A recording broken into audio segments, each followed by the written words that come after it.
Hello friend, welcome to my YouTube channel. आज हम national income से रिलेटेड जितने भी क्वेश्चन पूछे जाते हैं एग्जामिनेशंस में या इसके और डिस्कस करेंगे इसी के बारे में, राष्ट्रीय आय या नेशनल इनकम के बारे में। ठीक है। और इससे रिलेटेड जितने भी एग्जामिनेशन में क्वेश्चन पूछा जाता है वो सभी क्लियर हो जाएगा। ठीक है, तो चलिए पढ़ते हैं आज नेशनल इनकम्स। ठीक है, क्या है राष्ट्रीय आय, क्या है इसके टाइप ऑफ, कितने नेशनल इनकम होते हैं। ठीक है, तो चलिए स्टार्ट करते हैं। ठीक है,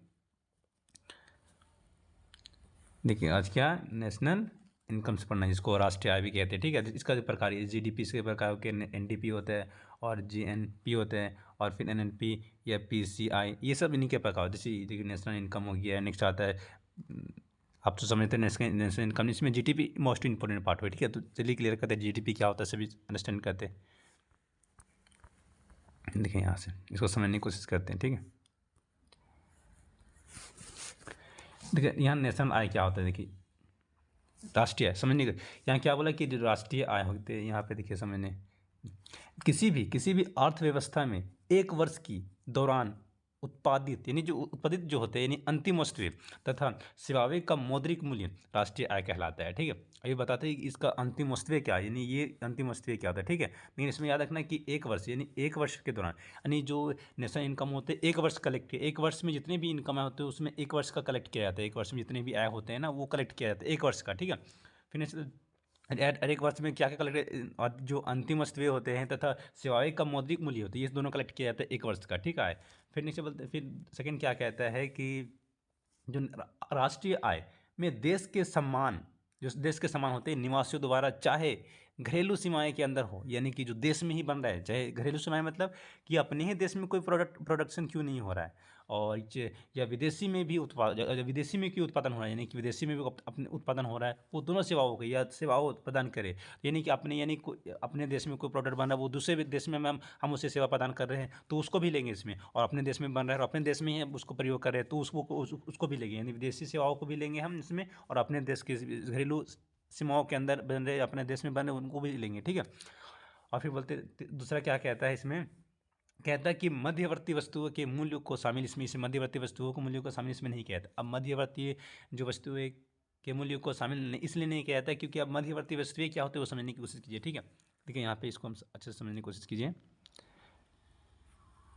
देखिए यहाँ क्या, यहाँ समझ, यहाँ पे देखिए ये जैसे एक ठो आलू हो गया, परेटो हो गया। अभी इस क्या होता है यहाँ पे अंतिम वस्तु क्या होता है समझिए। देखो आलू, अब ये आलू हो गया, कोई कस्टमर है, कोई आपको आलू की आवश्यकता है, आपने मार्केट किया आलू खरीदने के लिए। आप आलू खरीदने के लिए कोई वहाँ पे सेलर हो गया, आलू बेचने वाला हो गया, तो क्या वो आपने वहाँ सेलर आलू बेच रहा है, आप उससे आलू खरीद के लाया पे, और आलू खरीद के आपने लाया और क्या हुआ, आपने यहाँ देखिए इससे आलू खरीद के आपने लाया और फिर आपने अपने घर लाया, अपने घर लाए आप, और फिर उसे आप क्या होता है उस आलू को जब आप घर लाए तो ये नहीं कि उसको फिर से आप उसे आपसे बाजार में आप लाओगे तो अपने यूज़ के लिए, अपने प्रयोग के लिए लाए, आप उसे सब्जी या कोई और प्रोडक्ट उसमें आप खाने खाने की चीज़ें बना सकते हो। ठीक है, तो वो जो आप लाए ना वो आपके अंतिम वस्तुएं होगी। ठीक है, जो आपने लाया अपने घर में, जो उससे उससे खरीद के लाए अपने, वो आपके लिए वो आलू होगी, वो आपके अंतिम वस्तु है, और वो आपके जो वो इनकम में जुड़ेगा आपके पैसा। ठीक है, फिर नेक्स्ट क्या बोलता है, नेक्स्ट ये कहता है कि अगर मध्यवर्ती, अभी एक और एग्जाम्पल देखिए, ये नहीं की देखिए, ये मध्यवर्ती वस्तु क्या आलू हो गया। अब क्या हुआ सीधे आप आलू को क्या करो डायरेक्ट, आप किसी मार्केट में आप सेल नहीं कर रहे हो, बल्कि आप क्या करो किसी फैक्ट्रीज को दे रहे हो, आप किसी फैक्ट्रीज को दे रहे हो, किसी फैक्ट्रीज को दे रहे हो आलू, और फिर यहाँ से ये क्या करना सीधे एक ठो ये प्रोडक्ट निकाले अंतिम वस्तु, यानी कि ये अंतिम वस्तु है। अब आप आलू दे रहे हैं, अब आलू से क्या वो चिप्स निकाले, यानी चिप्स निकाले, अब फैक्ट्री से क्या होता है अब उसे आलू को कन्वर्ट कर दे रहा है चिप्स में, और चिप्स से क्या होता है मार्केट में बेचा जाएगा। ठीक है, तो ये जो अंतिम वस्तुएं क्या बना इसमें चिप्स, जो चिप्स होते हैं यहाँ पे चिप्स जो हो गया ये मेरे अंतिम वस्तुएं हो गया, और मैं इसी का मूल्य लेता है ना कि अब इसमें ये कंफ्यूजन होना होना नहीं कि हम मूल्य किसका ऐड करेंगे, अंतिम मूल्य का ऐड करेंगे या फिर चिप्स का मूल्य ऐड करेंगे हम इनकम में, या फिर आलू का ऐड करेंगे, तो नहीं, हम हमेशा ऐड करेंगे ये चिप्स का, क्योंकि आलू कन्वर्ट तो चिप्स में हो गया, तो अब टोटली सिर्फ चिप्स ही बचा हुआ है, आलू खत्म हो गया, तो सिंपल से हम ओनली जो ऐड करेंगे वो अंतिम वस्तु यानी चिप्स के मूल्य को ऐड करेंगे अपने इनकम, ऐसा इनकम है। और यहाँ पे जो आलू हो गया यहाँ पे ये मध्य वस्तु हो गया। ठीक है, समझ में आ गया, मध्य वस्तु भी क्या हो गया, और यहाँ पे अंत्येष्टि में क्या क्लियर हो गया। फिर चलते नेक्स्ट स्लाइड में।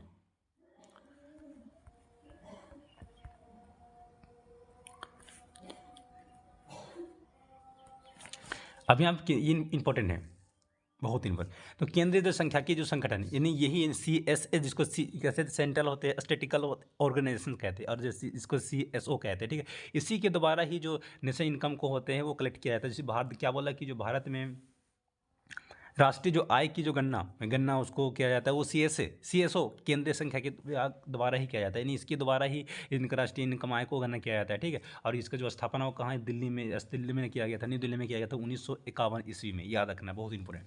फिर क्या कह रहे हैं यहाँ पे, यह कह रहा है कि भारत में राष्ट्रीय जो आय के आंकड़े वित्तीय वर्ष यानी कि जो वित्तीय वर्ष 1 अप्रैल से 31 मार्च पर आधारित है, ये समझ लीजिए, यानी 1 अप्रैल से 31 मार्च, यानी कि मैंने पीछे बताया था कि आपको नेशनल इनकम में जो वर्ष लेना, एक वर्ष लेना है, तो लेकिन एक वर्ष लेना है तो यानी किस किस के वर्ष, क्या जनवरी से हम दिसंबर तक लेंगे या नहीं, एक वर्ष उसके बीच किस किस के बीच एक वर्ष लेना है आपको, लेकिन किस किस के बीच, यानी 1 अप्रैल से लेकर 31 मार्च के बीच को लेना है, बीच के वर्ष को लेना है, एक वर्ष के अंदर हमें इनकम राष्ट्रीय इनकम आय के अंदर, ठीक है। कितना तारीख, एक वर्ष लेना है, लेकिन किसके बीच में, 1 अप्रैल से 31 मार्च के बीच में, ठीक है।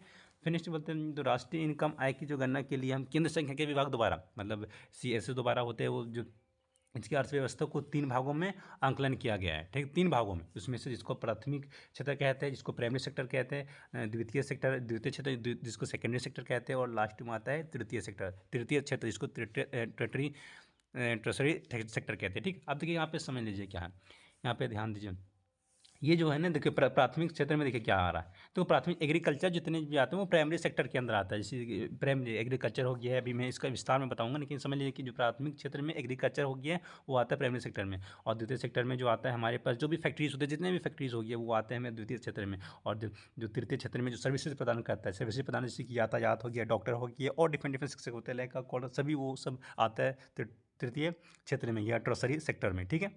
चलिए आगे देखिए यहाँ पे, तो प्राथमिक क्षेत्र देखिए, प्राथमिक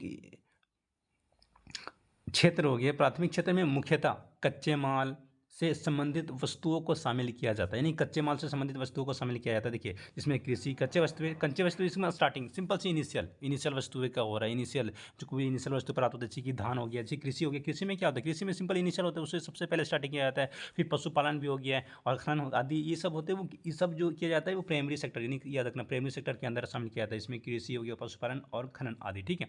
इसमें से आलू यहाँ जो हो गया ये मेरे प्राइमरी सेक्टर के अंदर आ गया। फिर देखिए यहाँ पे क्या द्वितीय सेक्टर, इसको सेकेंडरी सेक्टर कहते हैं, ठीक है। तो वह क्षेत्र जो क्या कहता है कि वह क्षेत्र जो प्राथमिक क्षेत्र के उत्पादकों को, मतलब जो उत्पादों को अपनी गतिविधियों में कच्चे माल की तरह उपयोग करता है, द्वितीय क्षेत्र कहलाता है। यानी क्या द्वितीय मतलब क्या, आपने पहले वस्तु वैसे मतलब कि आपने आलू हो गया, ये आलू मेरा क्या आ गया यहाँ पे, मेरा प्राइमरी सेक्टर के अंदर प्राथमिक क्षेत्र, अब ये आलू को आपकी फैक्ट्री में देखो, जो फैक्ट्री जो मेरा आ गया फैक्ट्री में, तो फैक्ट्री में क्यों दे आलू को फैक्ट्री में देखो, तो फैक्ट्री से वहाँ से क्या को चिप्स वहाँ पे चिप्स प्रोवाइड करेगा, चिप्स वहाँ से बना के वो चिप्स मार्केट में बेचेगा, ठीक है।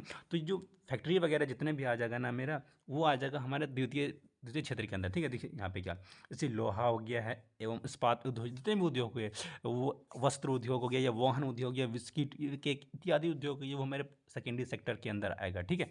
फिर देखिए तृतीय सेक्टर, और ये बहुत इंपॉर्टेंट है, तृतीय सेक्टर हो गया जिसको टर्सरी सेक्टर कहते हैं, ये इस क्षेत्र में जो विभिन्न प्रकार की सेवाओं का उत्पादन किया जाता है, सिंपल से सेवाएं, जो सेवाएं हो गया जैसे यातायात हो गया है, बीमा और स्वास्थ्य हो गया, हेल्थ हो गया, शिक्षा आदि, ये सब आता है किसके अंदर, वो ट्रेजरी सेक्टर के अंदर। अब देखिए हम समझाने की कोशिश करते हैं, आप समझने की कोशिश कीजिए, ठीक है। जैसे आलू पता है आपकी प्राइमरी सेक्टर के अंदर होता है। अब आलू को किसी फैक्ट्री में भेजोगे आप, किसी फैक्ट्री में जा रहे हो, तो फैक्ट्री यहाँ पे क्या आ गया मेरा, ये मेरा आ गया द्वितीय सेक्टर आ गया, यानी सेकेंडरी सेक्टर आ गया। और फिर अब क्या करोगे, फिर यहाँ से जो फैक्ट्री से अब यहाँ पे जो आलू का चिप्स बनेगा, और चिप्स से फिर यहाँ क्या यातायात हो गया, यानी गाड़ी यातायात हो गया। अब ये क्या करेगा, ये सर्विस प्रदान करेगी, गाड़ी क्या एक सर्विस प्रदान कर रहा है, यातायात का काम कर रहा है, ठीक है। तो ये जो मेरा आ गया, जो गाड़ी आ गया, कार आ गया, जो कुरकुरे यहाँ से ले जा रहा है किसी और मतलब यहाँ से फैक्ट्री से कहीं और ले जा रहा है, ये जो गाड़ी आ गया यहाँ पे आ गया टर्सरी के अंदर आया था, और ये फैक्ट्री जो आ गया मेरा ये द्वितीय के अंदर आ गया, और जो मेरा आलू हो गया ये मेरे प्राथमिक प्राइमरी सेकेंडरी के अंदर आ गया, ठीक है। इसमें इंपॉर्टेंट ये है, ये बहुत इंपॉर्टेंट बात है, ये जो है ये याद रखना, ये जो इंपॉर्टेंट बहुत इंपॉर्टेंट है। इसमें से पूछता है एग्जामिनेशन की सबसे ज़्यादा जो भूमिका होती है किस क्षेत्र का है, ठीक है। तो टर्सरी सेक्टर जो होते हैं हमेशा टर्सरी, यानी जो टर्सरी सेक्टर हो गया, यानी कि ये क्षेत्र होते हैं वो 55%, 95% अकेले हैंडल करता है। और फिर नेक्स्ट आता है 95%, और फिर देखते हैं, और फिर ये जो आ गया है ना, और ये जो यानी कि 26%, जो 26% वो द्वितीय सेक्टर से आता है, यानी ये इस सेक्टर से प्राप्त होते हैं। और जो कि जो 19% हो गया है वो मेरा आता है प्राथमिक सेक्टर से आता है, यानी कि प्राथमिक सेक्टर से ये 19 हो गया, ये मेरे इस सेक्टर से प्राप्त होता है। यानी कि सबसे ज़्यादा जो भूमिका वो निभाता है वो मेरा वो 55% हो गया, जो कि तृतीय क्षेत्र से प्राप्त होता है, ठीक है। तो ये याद रखना। फिर नेक्स्ट चलते हैं।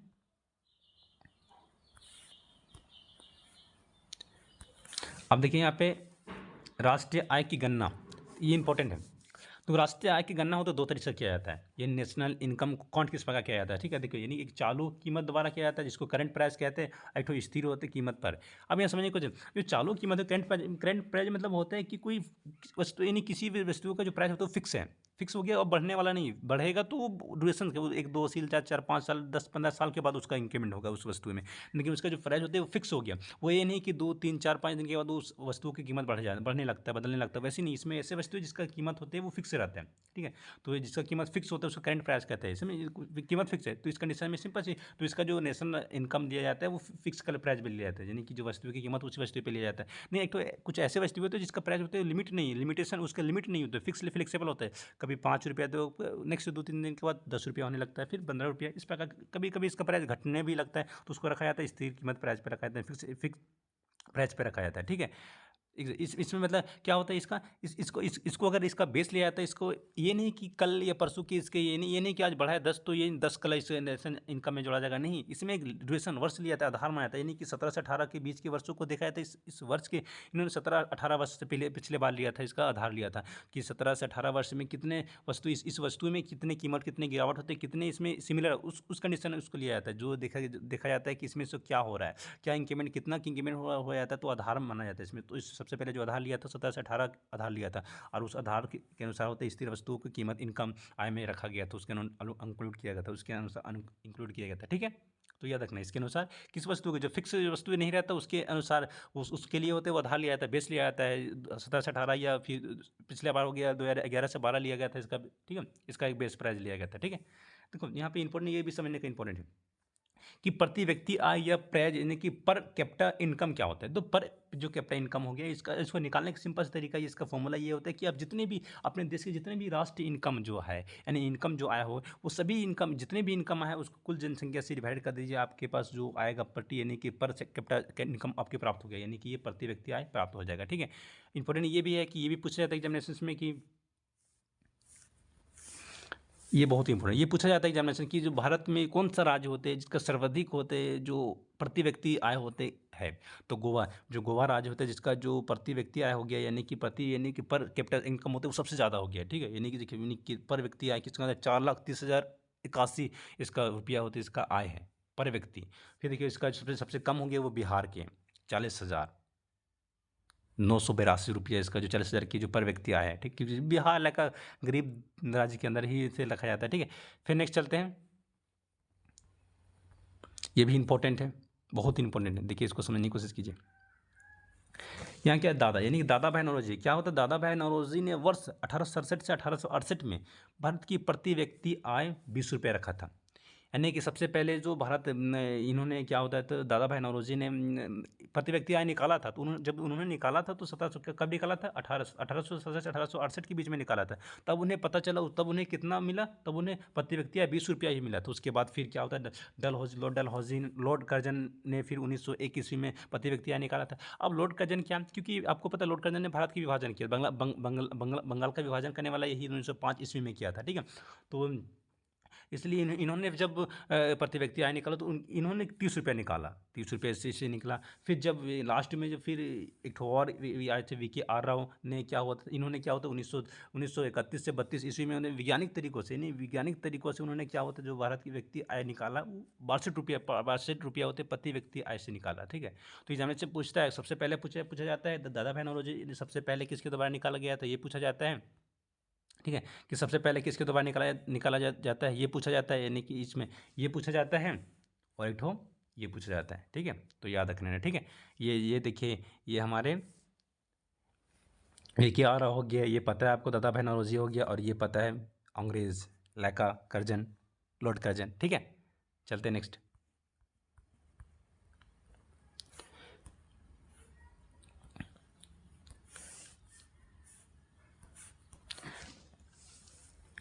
सकल घरेलू उत्पादन, ये तो पता है आपको, बहुत जीडीपी इसको कहते हैं। ठीक है, जीडीपी बहुत ही इंपॉर्टेंट पार्ट है। अब देखो जीडीपी क्या होता है, सकल घरेलू उत्पादन के, तो यानी कि यहाँ पे समझने की कोशिश कीजिए। यहाँ पे देखिए क्या होता है, एक वर्ष में देश की जो घरेलू सीमा के अंदर, यानी एक वर्ष में घरेलू सीमा के अंदर देश के निवासियों द्वारा, या ये याद रखना घरेलू सीमाएं के अंदर इंपॉर्टेंट है, या देश के निवासियों द्वारा या विदेशियों द्वारा किए जाने वाले उत्पाद या प्रदान की जाने वाली सेवाओं की अंतिम मौद्रिक मूल्य को जीडीपी कहते हैं। तो समझने की कोशिश, इसमें से क्या कह रहा है, इसमें कह रहा है कि कोई देश, अगर देखो ये देश है, चलिए ये मेरा इंडिया मान लीजिए, ये मेरा इंडिया का मैप है। अब इंडिया, कोई इंडिया में हो गया है, इंडिया में देखिए ये मेरा इंडिया दिया हुआ है।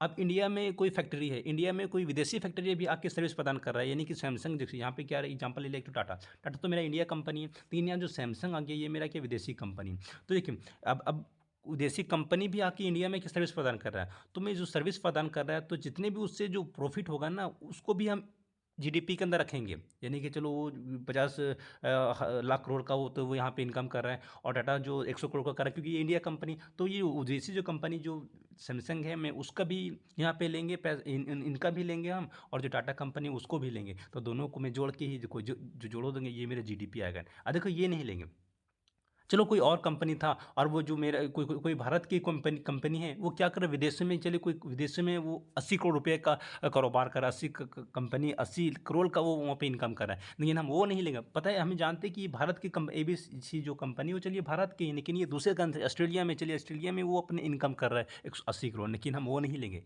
इसमें वही लेंगे जो घरेलू घरेलू सीमा के अंदर अपने अपने देश के अंदर जो गतिविधि हो रहे हैं। ठीक है, अपने देश में, कोई और देश, अगर मेरे देश में कोई कार्य कर रहा है, इनकम कमा रहा है, तो उनको लेंगे, लेकिन अब मेरे देश के कुछ फैक्ट्री, कुछ कंपनी अगर किसी और देश में कर रहा है इनकम, किसी और देश में सर्विस प्रदान कर रहा है, तो हम उसके पैसा नहीं लेंगे, उसके रुपये उसको इंक्लूड नहीं करेंगे जीडीपी के अंदर। ठीक है, जीडीपी के अंदर वही यूज करेंगे जो घरेलू सीमा के अंदर हो। ठीक है, ठीक है, और फिर देखिए घरेलू सीमा के अंदर कुछ कुछ देखिए, कुछ ऐसे होते हैं ना, यहाँ समझने की कोशिश कीजिए। ये देखो, ये जो है गेम, इसको कहा जाता है कुछ हमारे देश में देश है, हमें देश में जो कुछ जो अधिकार, अब देश के अधिकार होते हैं ना, जैसे कि हमें पता है पाकिस्तान इंडिया के बीच में कोई बॉर्डर, तो बॉर्डर क्या, अच्छा बॉर्डर में जो पता है कि ये पाकिस्तान का बॉर्डर है, इंडिया का बॉर्डर, उसमें तो कंफर्म वो तो सब फिक्स हो जाता है।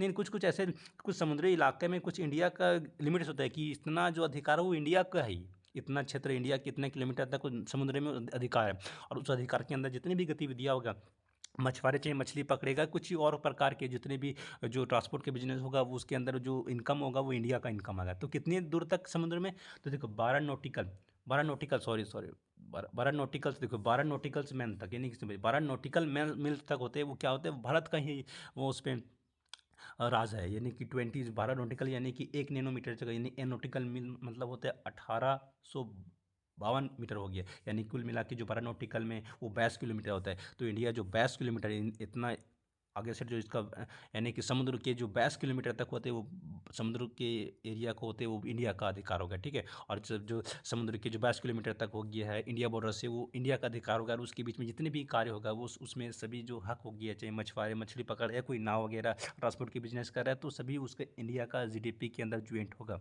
एड होगा। ठीक है, वो जीडीपी के अंदर लिया जाएगा। ठीक है, फिर नेक्स्ट चलते हैं।